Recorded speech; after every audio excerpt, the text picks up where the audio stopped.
Throw it up. Hennessy shot pour down. Throw it up.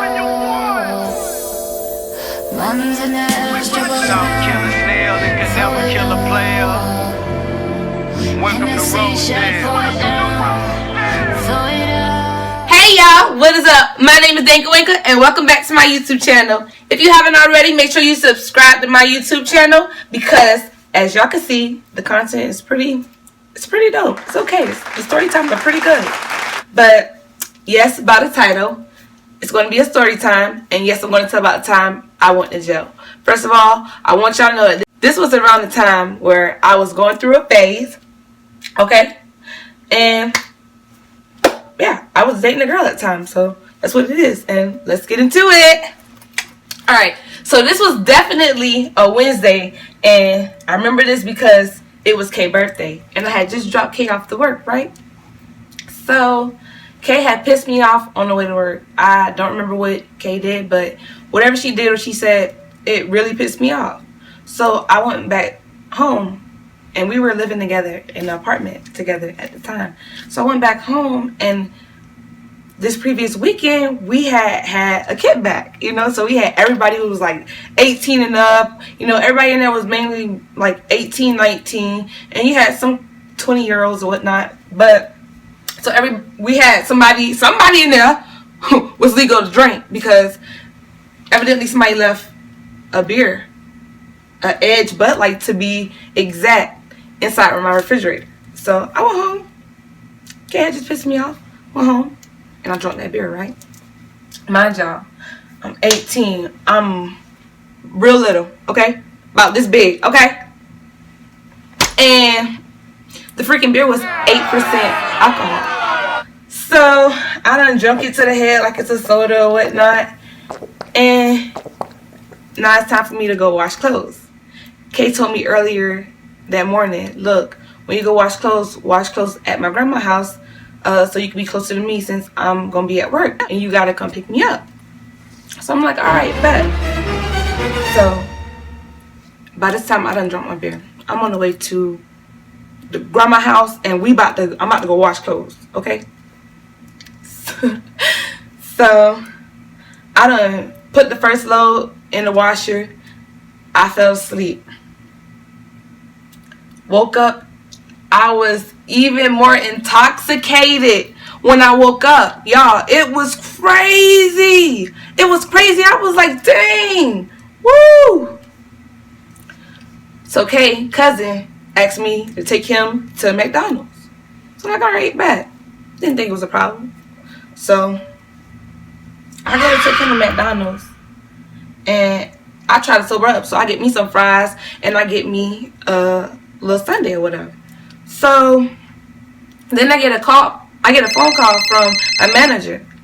At this time I was working at Wendy's. I had been there for like 2.5 years at that time.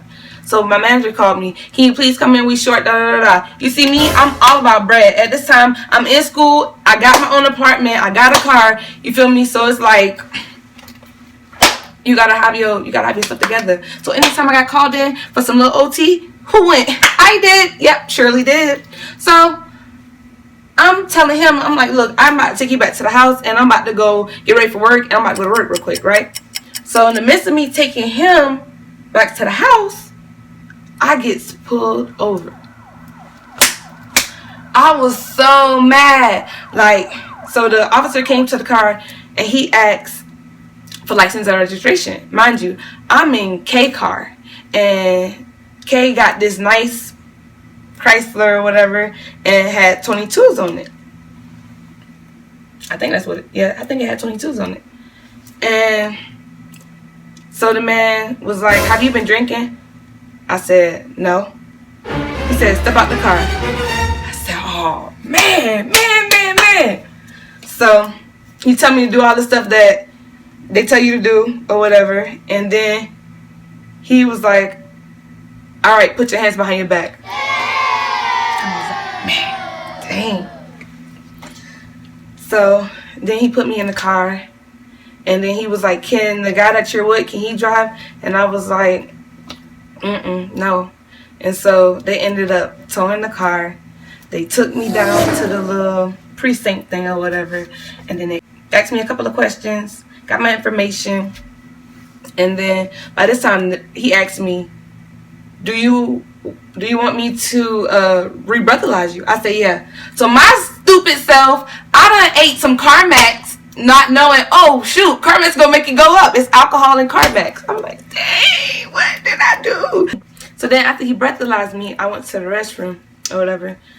And then he was like, all right, well, do you have anybody you want to call? And I was like, no.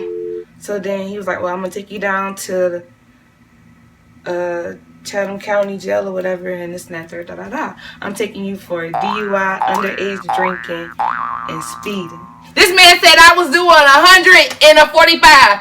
Impossible. This car wouldn't even take off like that with them big behind wheels. Let me tell y'all, I most definitely was not doing 100. If I was speeding, I was doing 65 in a 45. You feel me? 20 over. I wasn't doing no 40 over. I know I wasn't. I couldn't have been. 40 or 35, I couldn't have been. I wouldn't have been. Like, nah. So, yeah, that's what I went in jail for. And went in jail, got out. The next morning, I went to school. Y'all, I felt like shit. I felt like my whole life was, like, over. Like, that right there. Imagine being 18, you in school, you in your last week of school. Graduation is in, like, a week and a half, and you feel me, you're supposed to be getting your life together, you know, like you're supposed to be getting ready to go to college, you're supposed to be maybe going to the military, getting your career field if you already been taking your college courses in while you were in high school, you know, that's your young adult life. And it's like my job just felt like it was completely over. Like I felt like my life was on hold because I wanted to go to the military, but of course, that didn't work. That I couldn't. Well, not with a pending charges behind me or on me. So, my life was on hold for 2 years. And then when I finally went in 2017 to court, they told me this time, if he don't show up, then we just go. So, the officer didn't show. Thank you, Lord. And yeah, I got dropped, never did probation, none of that. And I'm not saying none of this to brag, but what I'm saying is, y'all, do not drink and drive. Do not text and drive. Stop. Don't do that. Not only are you putting your life in danger, but you are also putting somebody else's life in danger. Like, you got to think about the consequences. Y'all just think about A, but y'all not thinking about A, B, and C. Y'all got to think about that because you don't want to put your life on hold for nothing. You don't want your life to slow down because you done made a oopsie and, you feel me, you can't come back from a mistake. Y'all need to watch what y'all doing. Be careful who you surround yourself around. All that. For real. And that's it for today. And we up, we out. Later.